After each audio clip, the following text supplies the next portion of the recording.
Welcome to Dear Nina, Conversations about Friendship. I'm your host, Nina Badzin.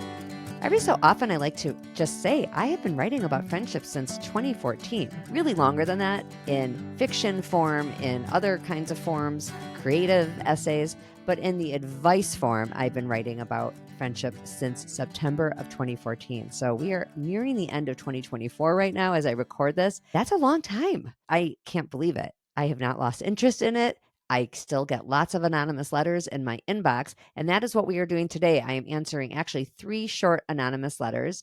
The letters today are about 3 totally different topics, but it all works together. Talking about combining friend groups, whether you should or shouldn't, friends who make little digs at you, and what do you do about that when you're not actually looking to end the friendship? And then following up on a previous episode on scheduling time to hang out with friends. It's from someone who took my advice, but is still kind of dealing with a little hiccup there. Real quick, to ask an anonymous question that may be used in the podcast or might be used in the newsletter, there is a form on my website at dearninafriendship.com. And it's an anonymous form. Really don't have to put an email address or a name. It's truly, truly anonymous. People do also write anonymous questions or by their name in my Facebook group, Dear Nina, the group on Facebook. That's a separate thing. I don't use those. I guess I could sometimes, so I don't want to say never, but I have not yet used any of those on the podcast or in the newsletter. The newsletter is at dearnina.substack.com. Those have longer letters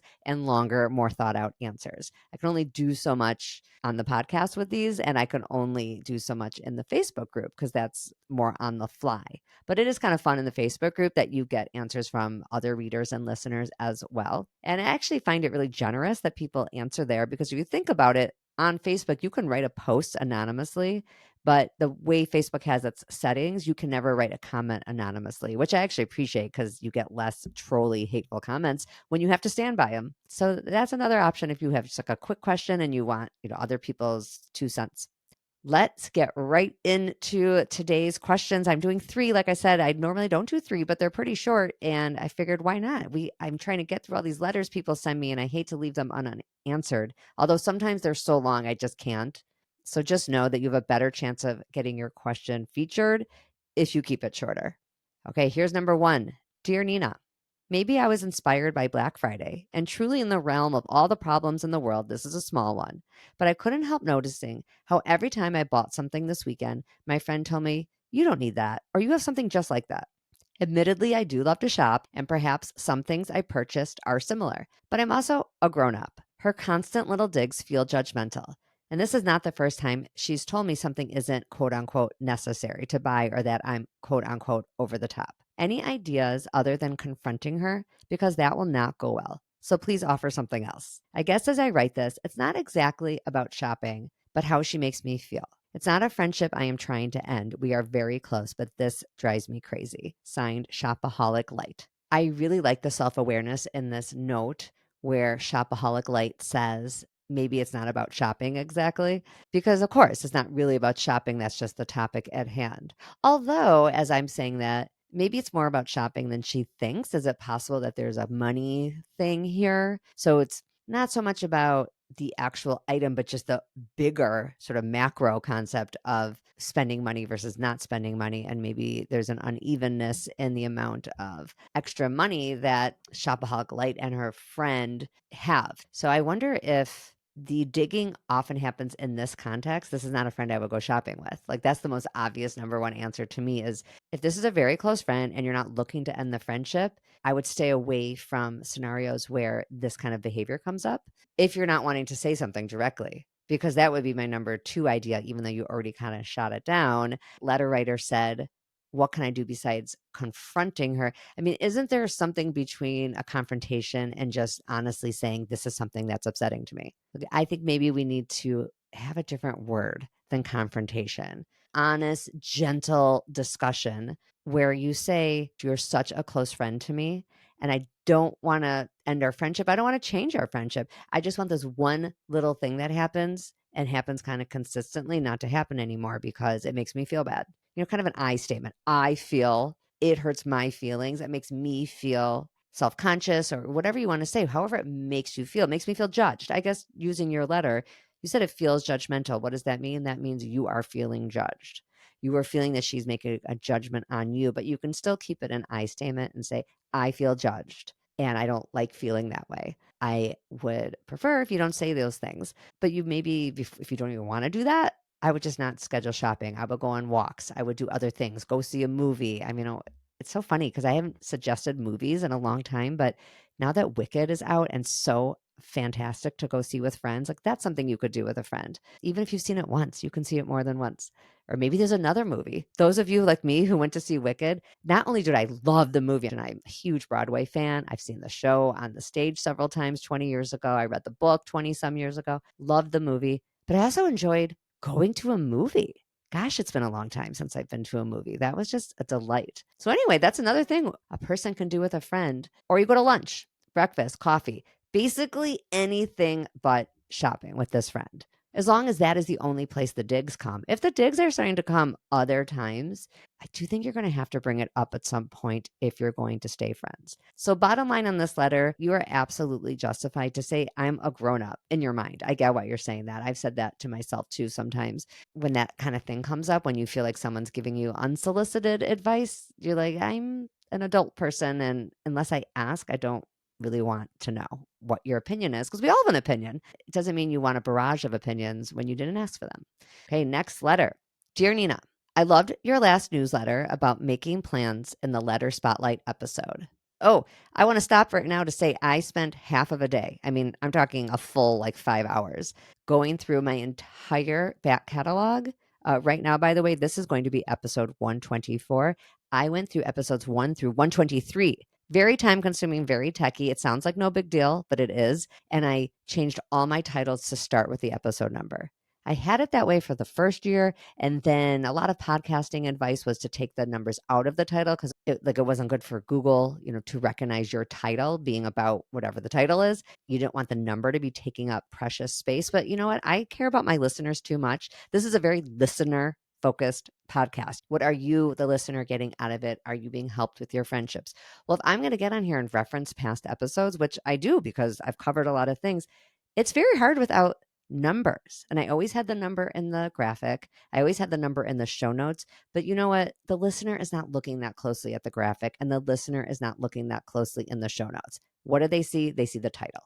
I am back to putting them in the titles. With that in mind, I want to tell you the letter spotlight that this questioner is mentioning is episode 121. So right now we are in episode 124. So we're talking just a few episodes ago. 121 was about rules for making plans. Okay, why don't I read that again? Dear Nina, I loved your newsletter about making plans in the letter spotlight episode, which was number 121. I have a follow-up question. Have you ever noticed that you make plans with friends and everyone agrees to a date or a location, and then someone who has not said a word sweeps in and says that doesn't work for her, like after it's all been decided? Thoughts? If it happens once, fine, but it's become a pattern from trying to make plans in Michigan. I'm really loving people getting in the habit of doing cute little names because then I don't have to make them up myself. So, trying to make plans in Michigan. Yes, that's annoying. It's really funny you say that. Trying to make plans in Michigan, because I just made a funny to me meme that does have a little Wicked theme in there from the movie Wicked. You have to see it. Go to my Instagram. It's about the person who never chimes in the group chat at Dear Nina Friendship, or it might be on TikTok by now by the time this comes out. It's a riff on like that friend who never chimes in, although it doesn't go as far as this, which is kind of a further point, which is they do chime in eventually, but it's to change the whole plan. I mean, to me, this is a no-brainer. You cannot come in after the fact and say, oh, that date doesn't work for me. You just can't. It's a tough thing because I actually really do respect people a lot who are not attached to their phone 24/7. I'm not that person. I respect those people. And yet they are hard to make plans with. So they are a pleasant person to be with in person because they're not on their phone all the time. I guess the worst combo is when you do know they're on their phone a lot and they still don't respond. That's irritating, right? Then, if you ever spend time with a friend who never puts down their phone and then yet they don't respond to you, irritating. In this case, I think in this case, there doesn't even need to be any kind of group discussion about this behavior of chiming in way later and then trying to change it. It should be, should in quotes, understood that if you aren't part of the planning, you don't get to then come and change the plan. And I agree with this letter writer that if it happens once, okay, maybe the group can change the plan. If it's a pattern that that person is impossible to make plans with or doesn't really participate in the discussions and then wants to change, they'll see through time that if you don't change it, if you just say, oh, sorry, I hope you'll catch us next time, they will understand they have to respond faster if they want something to happen on their schedule. My friends just changed something for me, which I really appreciate. And it actually involves some travel, car travel, thank God, not airplane travel. And they changed the date something for me and they were really nice about it. I think though it's not a pattern. I'm like to think of myself as very reliable. It's not a pattern that I am flaky and mess up dates and or ask for a change or anything like that. That was a good point in this letter about something being a pattern or not. That's not just a throwaway line in this note. Trying to make plans in Michigan said, if it happens once, okay, but what if it's a pattern? That's a huge difference if it's a pattern or not. Listen, if someone in that group is a little closer with that one friend, that person could say, like, hey, we really want you to be there. Like, make it positive. We really want you to be part of this plan. We can't do it around your schedule when we hear from you a week or two later. Or sometimes in plan making, it's not a week or two later. It's just 2 days later, but that's 2 days too late. You didn't say when it would work for you. Okay. And final question. Dear Nina, I've been thinking about mixing my friend group. My kids go to different high schools, and I have met some new friends in my son's school. I'm oddly nervous about mixing these friends, and I can't figure out why. If I dig deep, I guess I'm wondering, what if they don't like each other? What if they do like each other more than they like me? Why is my inclination to keep it separate? Am I limiting myself? Is it better to try merging? Thanks, to mix or not to mix? This one is less obvious to me, meaning there's really no right answer. I mean, there's often not one right answer, but this one in particular, it really is a preference thing. You sound like someone with a lot of friends to mix or not to mix. So I am guessing, I guess I don't know how old you are though. That's the thing. Well, oh, you said different high schools. So I know you have kids in high school. I'm guessing you have kids in activities you have to go watch and all that. I'm going to just guess that you don't have a tremendous amount of free time. In a case like that, I think it's nice to mix because then it's more efficient. But that's me. I'm an efficiency person. I kind of value efficiency. If I want to see my friends and I don't want to be out multiple times a week because I also want to be home and I also want to exercise and I also want to edit this podcast, I'm just talking about myself here. I can't just constantly be with friends, right? So if I can see more than one friend at a time or even a handful of friends at a time, that's great. I love that. But yeah, you say in there, and it's a really valid point, and it's something that people have to contend with is what if they don't like each other? That one's easier. Then you won't do it again. If the chemistry's not there, you have to have the awareness if the chemistry's not there. If it's just feeling like you are working really hard, you will have to work hard the first time. If you are someone bringing people together, it is on you to explain to people why they should know each other. Oh, you like this, and friend B, you like that, and you both have a kid who does XYZ. Like, that's on you to be a little bit of, well, not a little bit, to be a host, to really host this gathering, whether it's at your house or not. I don't necessarily mean literally. If you're at a restaurant, fine. If you're somewhere else, whatever, you still have to do the work of helping people have conversation. You'll get a sense if there's chemistry or not. But now you're worried about the opposite problem. What if there's so much chemistry that they really want to hang out without you? I mean, that's really an extreme. It doesn't happen that often. And you have to just maybe tell yourself that wouldn't be the worst thing because you can't hang out with everybody all the time. You can't. So it wouldn't be so bad if your friends became friends. I mean, it takes a real generous spirit to really feel this way. And you don't have to get all the way there, but maybe you could get part of the way there where you tell yourself, if I want my friends to like each other so that I could have everyone do stuff together at once, and maybe I could create a book club out of this, or maybe I could create a gift exchange group out of this group, but they still need to be friends with each other for that to be fun for everyone. And then you don't want to always have to be the host who has to do the work of introducing people and getting the chemistry going. So it actually would be a good thing if your friends became friends. And it might even be a better thing if they started to spend time without you, some of them. It takes some confidence and it takes the opposite of a scarcity mindset. I guess in the psychological speak, people would say securely attached. I don't like to use all that lingo. I'm not a therapist. I would just call it confidence in my normal everyday person speak. And sometimes you have to fake the confidence, meaning you tell yourself, it's a lot of self-talk. You tell yourself, people can be friends without me and still like me. It's not even about me. And they can enjoy being with each other without it being a statement on how they feel about me. And that's what I mean by confidence and faking it. It's saying that over and over again. people like me, even if they like each other. They can make room in their lives for a couple new friends.